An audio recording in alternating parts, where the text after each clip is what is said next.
இது வந்து பெரிய கிளிச்சை. இதை எப்படி க்ளீன் பண்ணுறதுன்னு பார்க்கலாமா? ஃபஸ்ட்டு கத்திரிக்கோலை வச்சு வாழை வெட்டிட்டு, வயிற்று பக்கம் ஒரு சிறகு இருக்கும், அதை வெட்டிட்டு, முதுகு பக்கம் 2 இடத்துல இருக்கும், அதை வெட்டிடலாம்.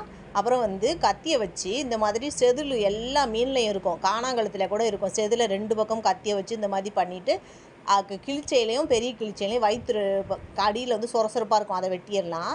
இப்போ வந்து வயிற்று பகுதியை இப்படி பிச்சு எடுத்துட்டு, இந்த மேலே இருக்க மண்டை தெரியுதுல்ல, 2 பக்கத்துலேயும் அங்கிட்டோ இங்கிட்டோ பிச்சு எடுத்துட்டோன்னா சூப்பராக மீன் க்ளீன் பண்ணியாச்சு. இந்த மாதிரி தான் எல்லா மீனையும் பண்ணணும்.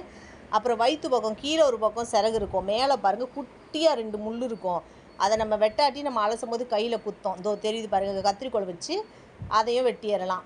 கீழே சிறகை வெட்டும் போதே வெட்டிட்டு அவ்வளோதான். இந்த மாதிரி எல்லா மீனையும் க்ளீன் பண்ணிவிட்டு, இது ஃபஸ்ட்டு முறை நல்லா தண்ணி ஊற்றி அலசி எடுத்துகிட்டு, 2வது முறை வந்து இந்த வயிற்று உள்ளே இருக்க குடல் லைட்டாக இருந்துச்சுன்னா எல்லாத்தையும் பிச்சு எடுத்துகிட்டு, அடுத்த முறை உப்பு மஞ்சத்தூள் போட்டு நல்லா வந்து உரசி தேய்க்கணும்.